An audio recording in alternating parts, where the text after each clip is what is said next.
day, classmate and Coach Jude. I am Eliza L. Meneses from Study Hub number 6. Today, we are presenting the learner-centered psychological principles. We are also share our insight before and after the presentation. I am going to discuss today the cognitive and metacognitive factors. My Cafe Arcelias will going to discuss the motivational and affective factors. Ken Clarkson Barredo will going to discuss the developmental and social factors. Cindy Ignacio will discuss the individual differences factors. And last but not the least, Alec Micaela Tario will going to discuss the legal and policy framework and learner-centered teaching.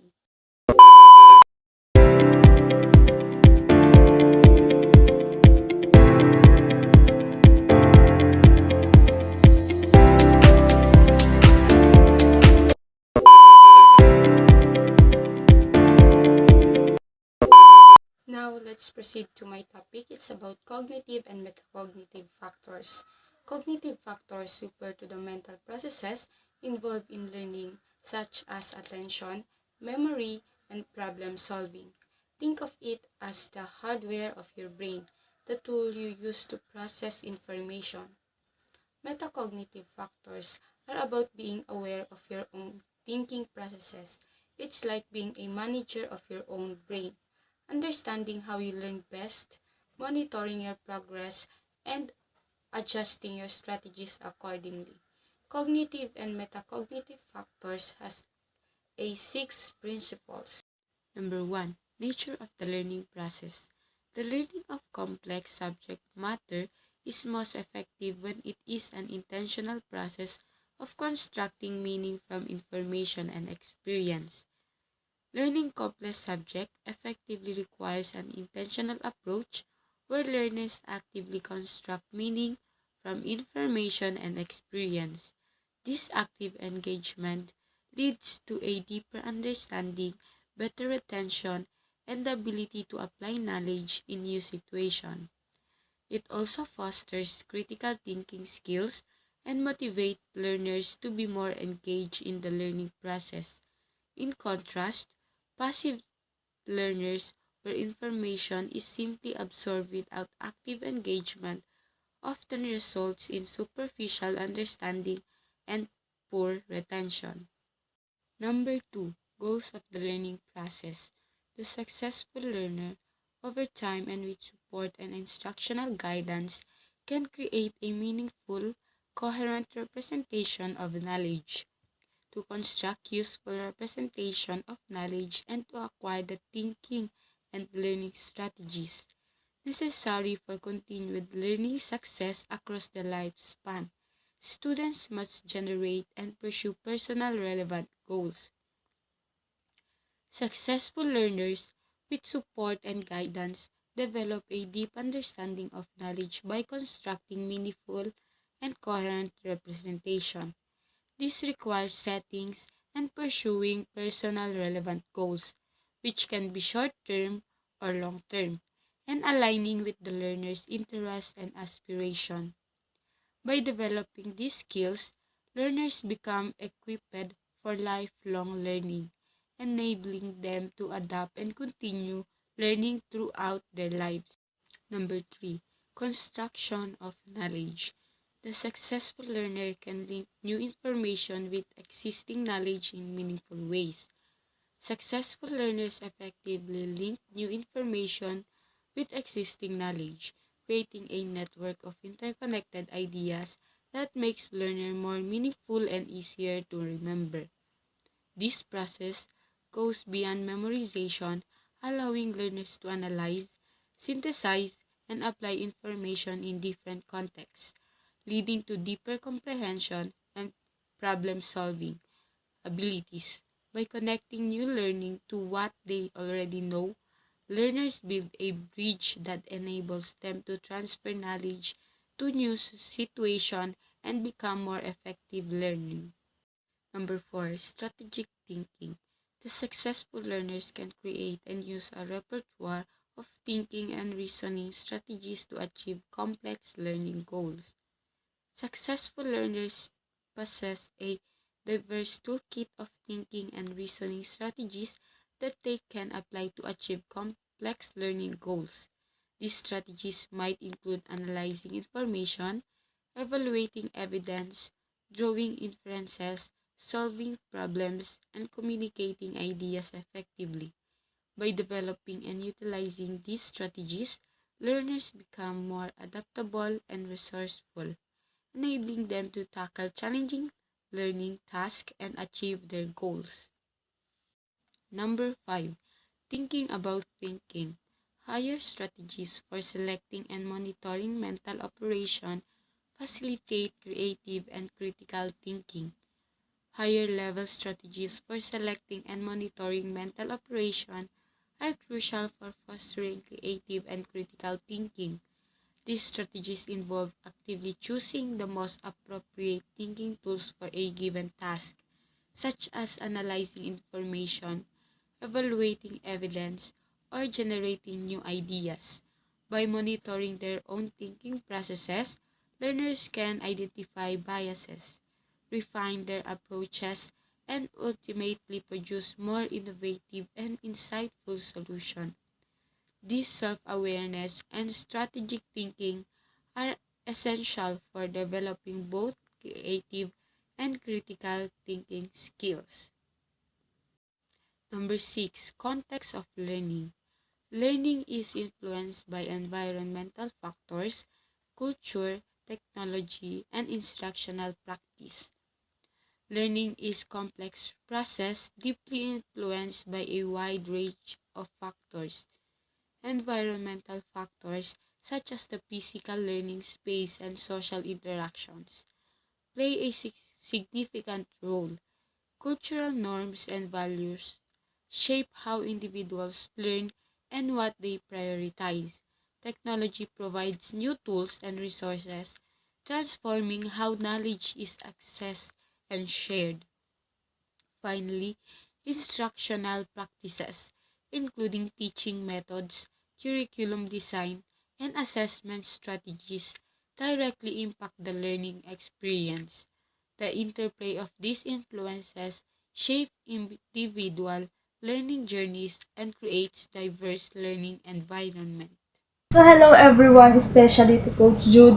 My name is Miss Micah Fajer Silas, and my role in this video presentation is to discuss about the motivational and affective factors. Before we will discuss about the motivational and affective factors, let's have first a short recap about the report of Eliza L. Meneses, which are the cognitive and metacognitive factors. The cognitive and metacognitive factors has a 6 principles, which are the nature of the learning process, goals of the learning process, constructions of knowledge, strategic thinking, thinking about thinking, and the context of learning.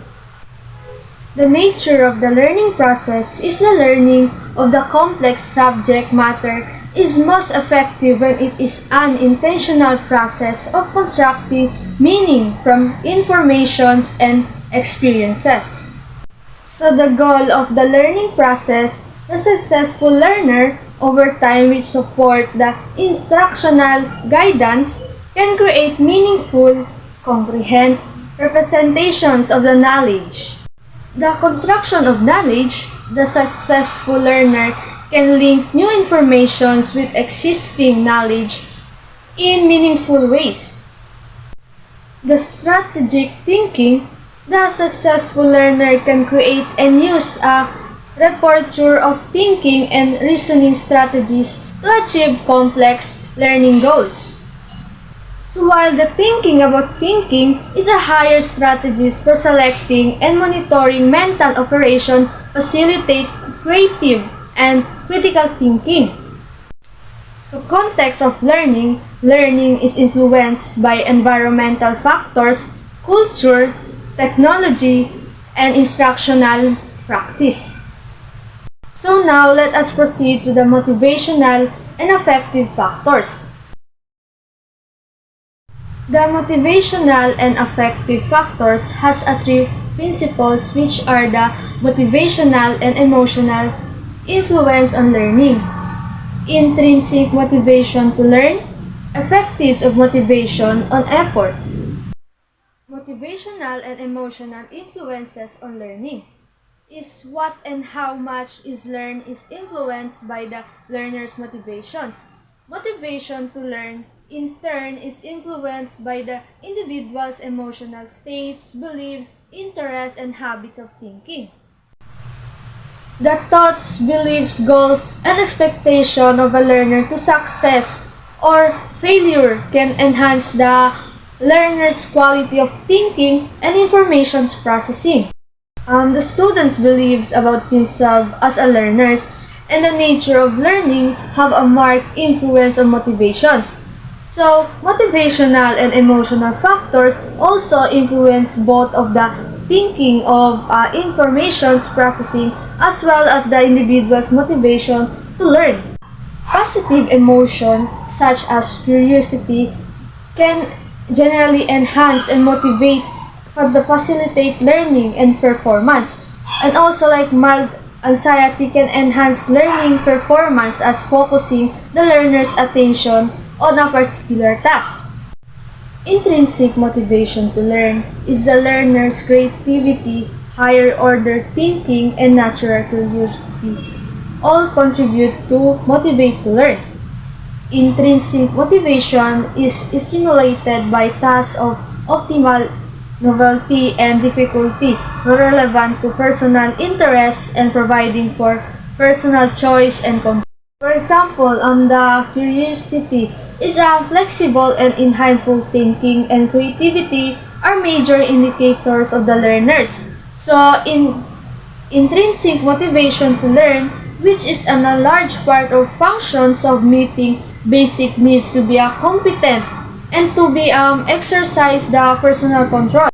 Intrinsic motivation is facilitated on tasks that learners perceive as interesting and personally relevant and meaningful, appropriate in complexity and difficulty to the learner's abilities, and which they can believe that they can succeed. We have also an educators. Educators can encourage, can support learners' naturally curiosity and motivations to learn by attending the individual differences in learners' perceptions of the optimal novelty and difficulty, relevance, and personal choice and control. So now let's proceed about the effects of motivations on effort. So acquisitions of complex knowledge and skills requires the extended learner effort and guided practice. Without learners' motivations to learn, the willingness exert this effort is too unlikely without the coercions. So effort is another major educators of motivation to learn. The acquisitions of complex knowledge and skills demands the investment of considerable learners' energy and strategic effort with persistence over the time. Educators also need to be concerned with facilitating motivations by strategies that can enhance learners' effort and commitment to learn and to achieve high standards of comprehensions and understanding. And the effective strategies that include the purposeful learning activities that is guided by practices that enhance the positive emotion in intrinsic motivations to learn by the learners, and also methods that can increase learners' perceptions that a task is of course is interesting and also personally that the learners can enjoy your activities. Good day everyone, my name is Eclerson Alvarado from the Study Hub 6. I'm going to discuss to you the topic 3, which is the developmental and social factors. Developmental influence on learning. As individuals develop, there are different opportunities and constraints for learning. Learning is most effective when differential development with and across physical, intellectual, emotional, and social domains is taken into account. This means that developmental influences on learning are important because students learn best when the materials comes at the appropriate developmental level and in interesting manners. Once again, since there is a developmental difference in each of the various domains, instructional gain might also vary in those structural areas from which gain occurs, and therefore focus a program more on the students' overall development rather than on one domain area. Number one, individuals learn best when material is appropriate to their developmental level and is presented in an enjoyable and interesting way. This refers to the learning is better, that's child developmental proper, since their material puts together and is interesting and fun to study. Because different child has different or grammar skills themselves. Like example, there are in visual learning, activity learning, as individual development carries across social, emotional, and physical domains. Achievement in different instructional domains may also vary. Development and achievement is likely to be uneven as well as academic overpasses of type of developmental readiness may preclude learners from demonstrating that they are more capable in other areas of performance. This emphasizes that overemphasizing one developmental area from can make a learner demonstrate strength in others, like in social influence on learning. Learning is influenced by social interactions, interpersonal relations, and communication with others. A. Learning can be enhanced when the learner has an opportunity to interact and to collaborate with others on instructional tasks. This refers to the collaborative learning environment can provide opportunities for learners to interact and work together on tasks, which can enhance their understanding and engagement skills. Learning settings that allow for social interactions and that respect diversity encourage flexible thinking and social competence. This refers to the learning settings that promote social interaction and respect diversity foster employment, where learners can develop flexible thinking and social competence. Letter C. Interactive and collaborative instructional context individuals appeal to or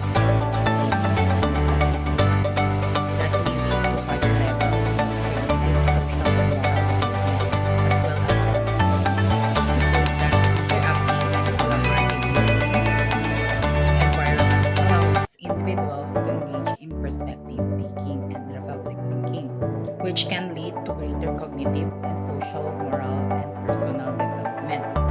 Letter D. Quality personal relationships that provide stability, trust, and caring that increase learners' sense of belonging, self-respect, and self-acceptance, and provide positive this refers to strong personal relationships that offer stability, trust, and sense of belonging, self-respect, and self-acceptance, positive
particularly to these key developmental areas.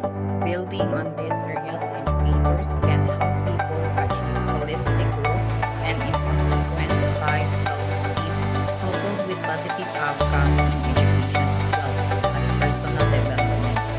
Social influences are involved in all aspects of learning as well.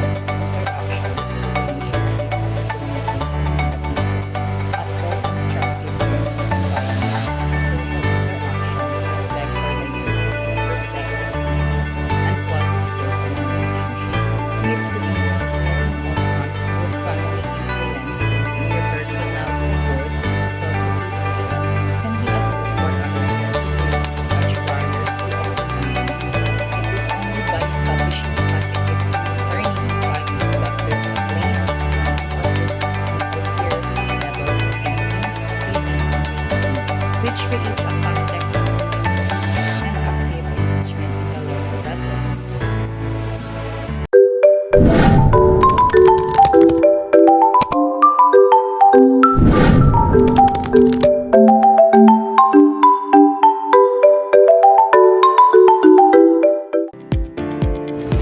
Good day everyone, my name is Cinderos Algnacio from Bitalat Edgy Study Hub number 6. So in our last video, we tackled about the periods of human development from prenatal to infancy, to childhood to adolescence, to adulthood to late adulthood. Each stage presents unique challenges and opportunities. By recognizing this developmental milestone, we can better support individuals and communities in achieving their full potential. So now, I'm going to discuss with you about the individual differences in learning.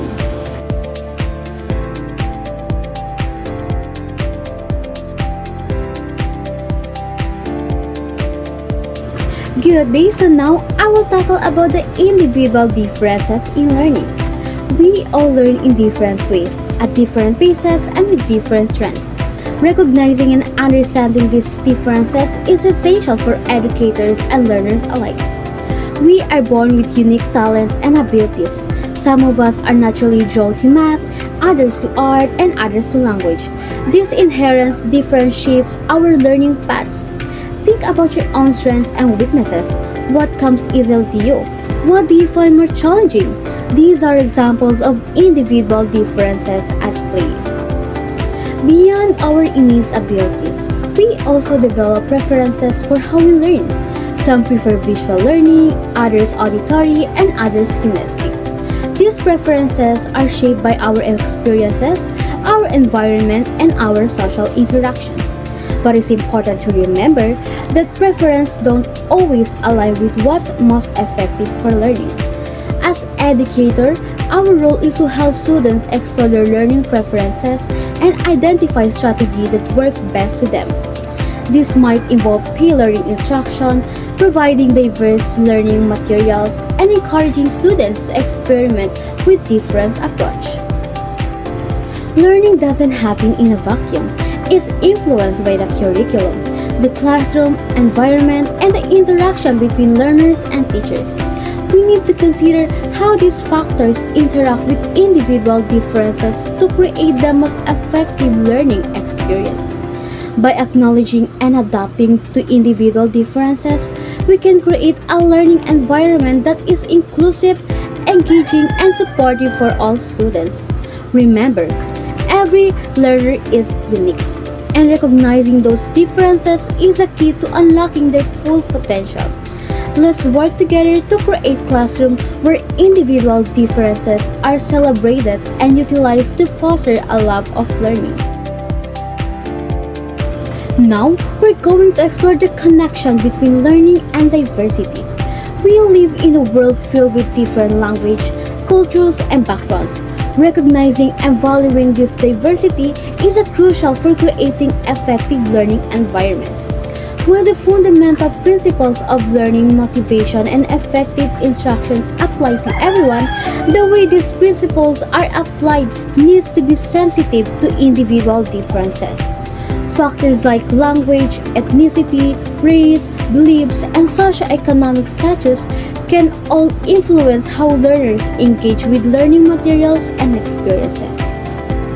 Imagine a classroom where students feel seen, heard, and respected for their unique backgrounds. When learners feel valued for their differences, their motivation and achievement levels increase. They feel empowered to participate, contribute, and reach their full potential.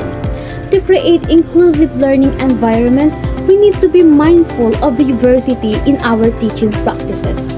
This means incorporating different learning styles, using culturally relevant materials, and fostering a sense of belonging for all students. Diversity isn't just about fairness, it's about enriching the learning experience for everyone. When students from different backgrounds interact and learn from each other, they develop a deeper understanding of the world and gain valuable perspective. By embracing diversity, we create a more equitable and enriching learning experience for all. Let's work together to build a classroom where every learner feels valued, respected, and empowered to succeed.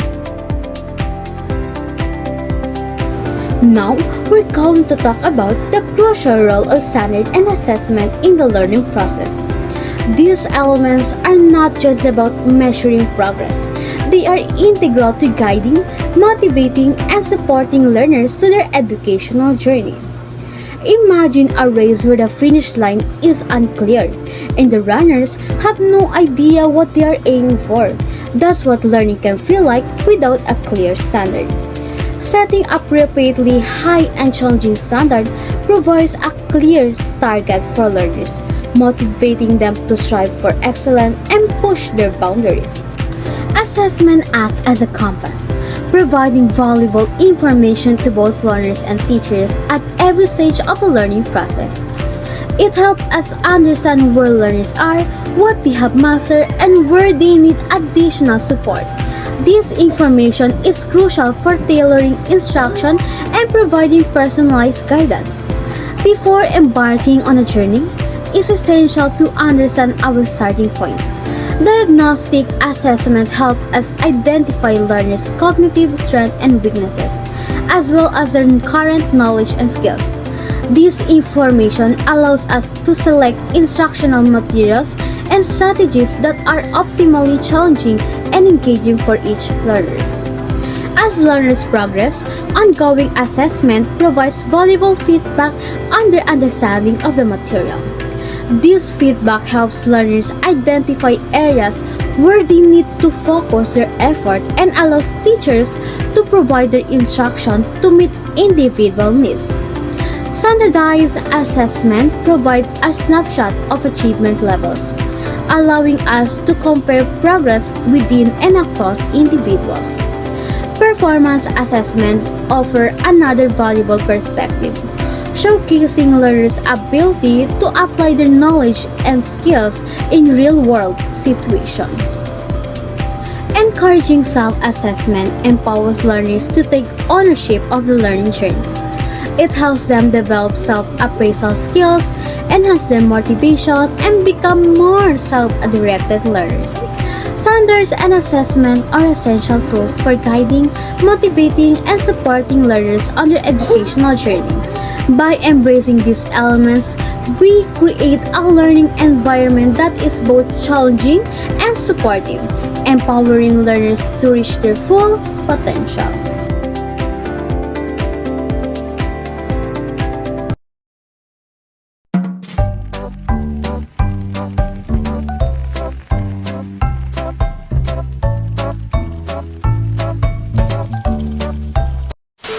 Hello everyone! Welcome back to our channel. I'm Alec Micaela Itario, the fifth reporter of Study of 6. But before we move on to my topic, let's quickly recap what Miss Cindy Ignacio, or the fourth reporter, shared with us. The fourth reporter highlighted the importance of recognizing individual differences in learning. First, they reminded us that each learner has their own unique way of learning, influenced by their experiences and background. This means the teachers need to be flexible and adapt their teaching to meet the needs of each student. Second, The fourth reporter emphasized the importance of diversity in the classroom. We need to acknowledge and celebrate the different languages, cultures, and the backgrounds of our students. When we do this, students feel valued, respected, and more motivated to learn. And finally, the fourth reporter talked about the importance of standards and assessment. Setting high standards and using different types of assessment helps us to track student progress and make sure that everyone is learning effectively. So, as we move forward, remember that every student is unique and deserve to be taught in a way that meets their individual needs. Let's keep this in mind as we explore my topic, which is legal and policy frameworks and learner-centered teaching. So, under the legal and policy frameworks and learner-centered teaching, we have the Republic Act number 10533.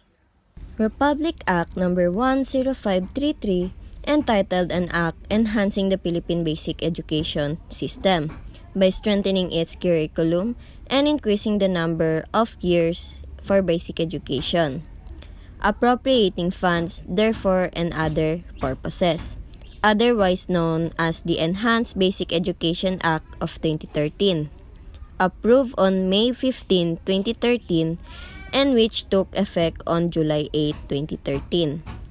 The Department of Education, or DepEd, the Commission on Higher Skills Development Authority, or TESDA, hereby issue the following rules and regulations to implement the provisions on the Act. So the Republic Act number 10533, also known as Enhanced Basic Education Act of 2013 or the K-12 law. The K-12 law is a big deal because it's trying to make sure that all Filipino kids have a chance to get a good education and be successful in their lives. It's a big change and it's all about making education better for everyone. So this law was approved on May 15, 2013 and it took effect on July 8, 2013. The Department of Education, or DepEd, is in charge of making sure the law is followed. The law also includes rules for how teachers should be trained and how the curriculum should be designed. Section 1, Short Title. This Act shall be known as the Enhanced Basic Education Act of 2013. This section simply states the official name of the law, Enhanced Basic Education Act of 2013. Section 2, Declaration of Policy. The state shall create a functional basic education system that will develop productive and responsible citizens equipped with the essential competencies, skills, and values for both lifelong learning and employment. So this section outlines the law's overall goal to create a functional basic education system that produces productive and responsible citizens. In order to achieve this, the state shall give every student an opportunity to receive quality education that is globally competitive based on a pedagogically sound curriculum that is at par with international standards. So the goal is to provide every student with a quality education that meets the international standards. Broaden the goals of high school education for college preparation, vocational and technical career opportunities, as well as creative arts, sports, and entrepreneurial employment in a rapidly changing and increasingly globalized environment. So the high school education should prepare students for college, vocational careers, creative arts, sports, and entrepreneurship. And make education learner-oriented and responsive to the needs, cognitive and cultural capacity, the circumstances and diversity of learners, schools and community through the appropriate languages of teaching and learning. So, education should be learner-centered and responsive to the needs of diverse students and communities. Section 3. Basic Education. Basic education is intended to meet basic learning needs, which provides the foundation on which subsequent learning can be based. It encompasses kindergarten, elementary and secondary education, as well as alternative learning system for out-of-school learners. This section defines the basic education as the foundation of all future learning. It includes kindergarten, elementary, secondary education, as well as alternative learning systems for out-of-school learners. Section 4. Enhanced Basic Education Program. The Enhanced Basic Education Program encompasses at least 1 year of kindergarten education, 6 years of elementary education, and 6 years of secondary education in that sequence. The secondary education includes 4 years of junior high school and 2 years of senior high school education. This section outlines the structure of K-12 program. Kindergarten, 1 year of preparatory education. Elementary, 6 years of primary education.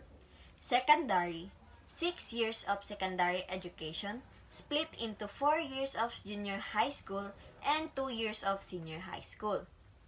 This section also mentions the use of learner's mother tongue as the learning resource in the early years. In summary, the Enhanced Basic Education Act of 2013, or the K-12 law, aims to improve the quality of education in the Philippines by extending the basic education cycle to 12 years, enhancing the curriculum, making the education more learner-centered and responsive to the needs of diverse students and communities.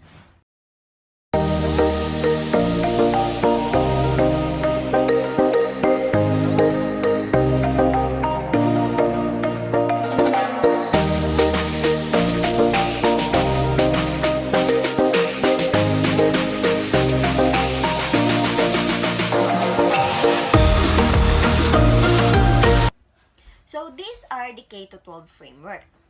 The K-12 framework is designed to equip students with the knowledge, skills, and values they need to thrive in the 21st century. It aims to create a more equitable and effective education system that prepares students for a successful future. So the K-12 law and the K-12 framework are all about putting students first. They want to make sure that every kid gets a good education that helps them learn and grow. This means focusing on what each student needs and making sure they're actively involved in their learning. It's like building a school where kids are at the center of everything, and teachers are there to support them on their learning journey. So we explored a lot of ground in this video, from the inner workings of the mind to social and legal factors that influence learning. Let's recap what we've learned.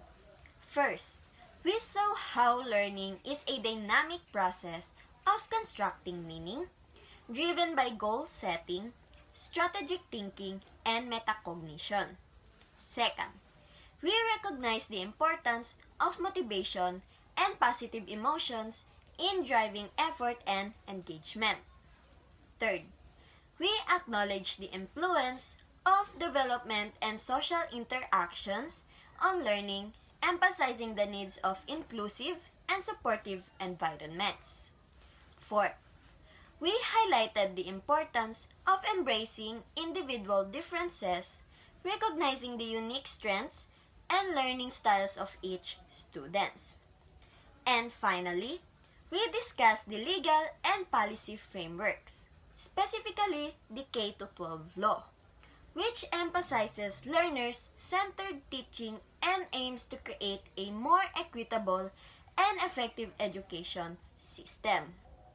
So as we've seen, there's no single magic formula for successful learning. It's about understanding the complexities of the learner, creating the supportive environments, and using effective teaching practices. Let's all work together to create a learning experience that empowers every student to reach their full potentials. We hope that this presentation has given you some valuable insights into the world of learning. Remember, education is a journey, and we're all in this together. So, that's all in this video. Thank you for watching.